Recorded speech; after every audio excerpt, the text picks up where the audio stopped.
folks, today looking at sequence to 1, a C++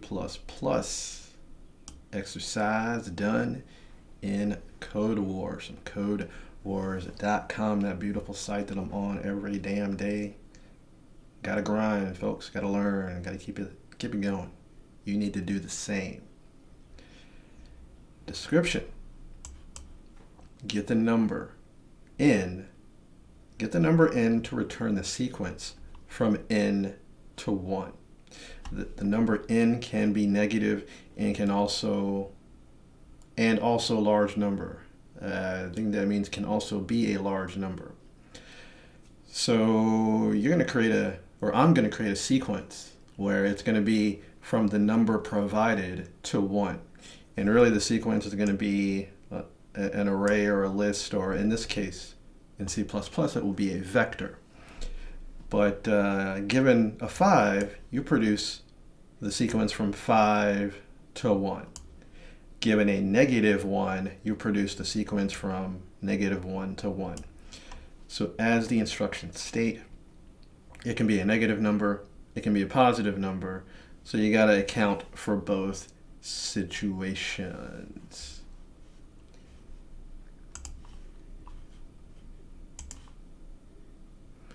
And it's showing not the sequence, is the range. So you don't have to account for that much because it's less than 10,000 both ways.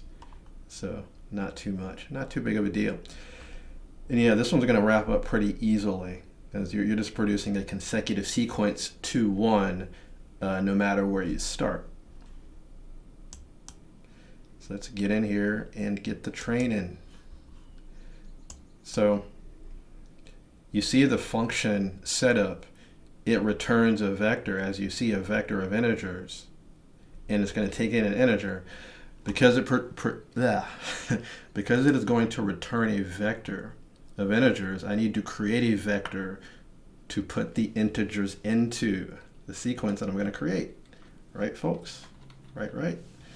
So I'm going to create a vector right here, and I'll just call it numbers. I'm in the Northeast. Definitely don't have the accent because I'm a transplant. I'm in Maine, in case y'all didn't know. I don't really say that in these videos, but yes, I am based in the state of Maine. Interesting story how I got here. I'm not from here. Like I said, I'm a transplant. You wouldn't guess that I'm from here by looking at my picture, and no, I'm not from here. But it's a story that you can hit me up offline, and we can talk about the story. Anyway, let me get back into here. So I'm given a number n, and I need to go from n to 1. What I'm going to do is, let's see here.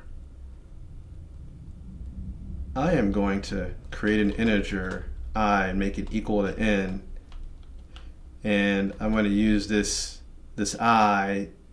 Actually, do I even need to do this? Yeah, I think I could just use n. Sometimes I'll create an extra variable, blah blah blah. But let's shut that out. Let's just not even create an extra variable. Let's just move n to 1 instead.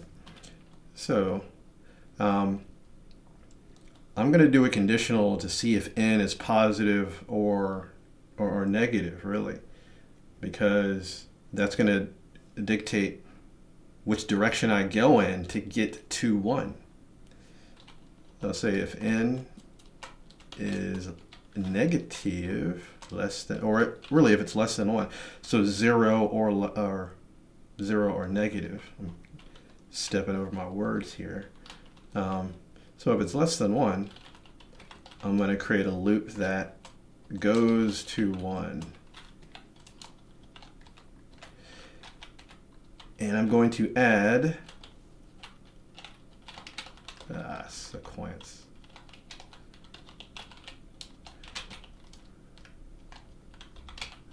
And I'm not using an extra variable, so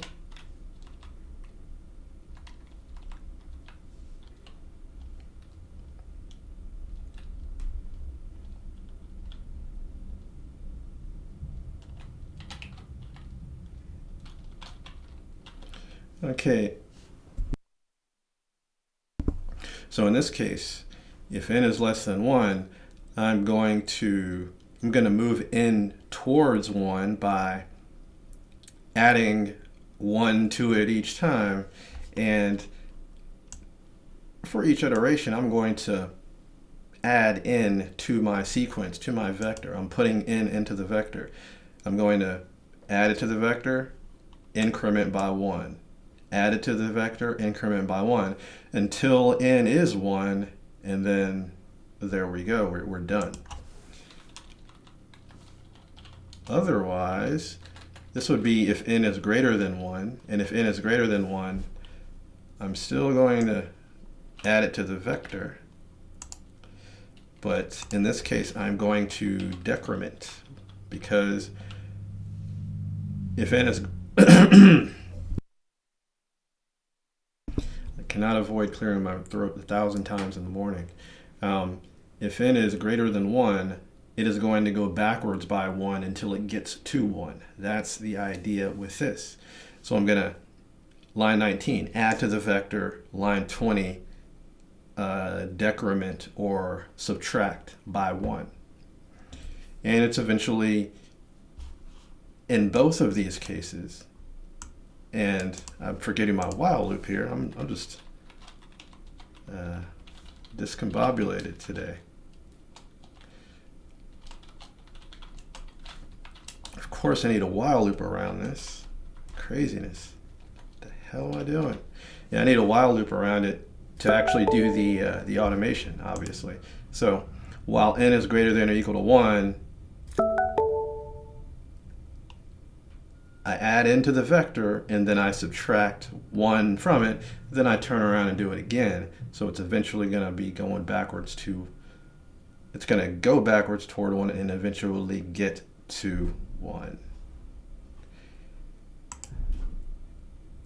And once all that is done, I'm going to return my vector.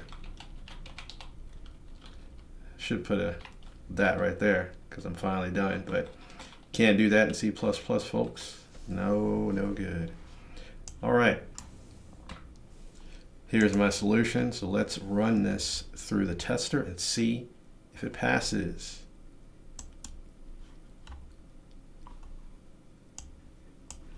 Back in, back again. Did I spell something wrong? Ah, goodness. What am I doing? Like I told you, I'm discombobulated. I created a vector and then used a different name for the vector in the code.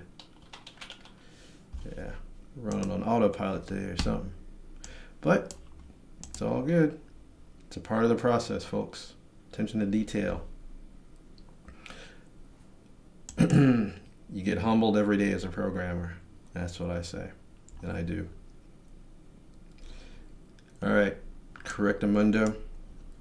Here's your solution to sequence to 1.